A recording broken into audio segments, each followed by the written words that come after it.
Hi friends, welcome to family kitchen. இன்றைக்கி நம்ம family கிச்சனில் சூப்பரான பீட்ரூட் முட்டை பொரியல் ரொம்ப சுவையாக எப்படி செய்கிறதுன்னு பார்க்கலாம். பீட்ரூட் பொரியல் சாப்பிட கஷ்டப்படுற நம்ம குட்டீஸுக்கு இந்த பீட்ரூட் முட்டை பொரியல் செஞ்சு கொடுத்தா விரும்பி சாப்பிடுவாங்க. சரி, இப்போது எப்படி செய்கிறதுன்னு பார்க்கலாம்.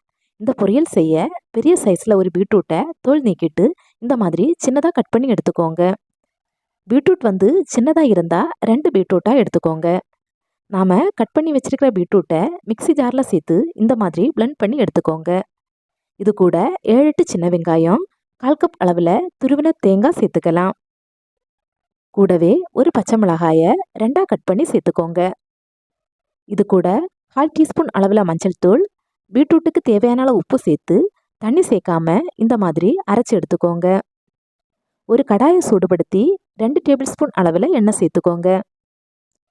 எண்ணெய் சூடானதும் 1/2 டீஸ்பூன் அளவில் கடுகு சேர்த்து, கடுகு உடஞ்சதும் ஒரு கொத்து கறிவேப்பிலை, ஒரு வத்தல் மிளகு சேர்த்து பொரிஞ்சதும் நாம் அரைச்சி வச்சிருக்கிற பீட்ரூட்டை உள்ளே சேர்த்துக்கலாம்.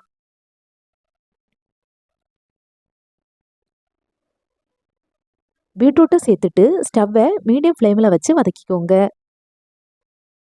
பீட்ரூட் வெந்து ட்ரை ஆகி வர்றது வரைக்கும் ஃப்ளேமை குறைச்சி வச்சு மூடி போட்டு வேக விடலாம்.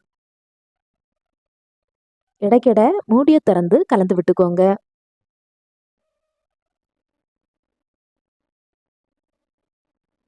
பீட்ரூட் இந்த மாதிரி வெந்து வந்ததும் பீட்ரூட்டை சைடாக ஒதுக்கிட்டு கொஞ்சமாக எண்ணெய் சேர்த்துட்டு 2 முட்டையை உடைச்சி சேர்த்துக்கோங்க.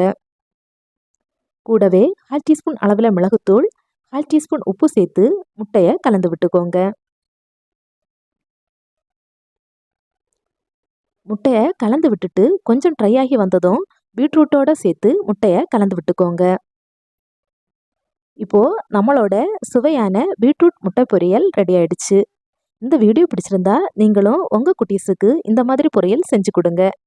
வீடியோ பிடிச்சிருந்தா லைக் பண்ணுங்கள், ஷேர் பண்ணுங்கள். மறக்காமல் ஃபேமிலி கிச்சனை சப்ஸ்கிரைப் பண்ணுங்கள்.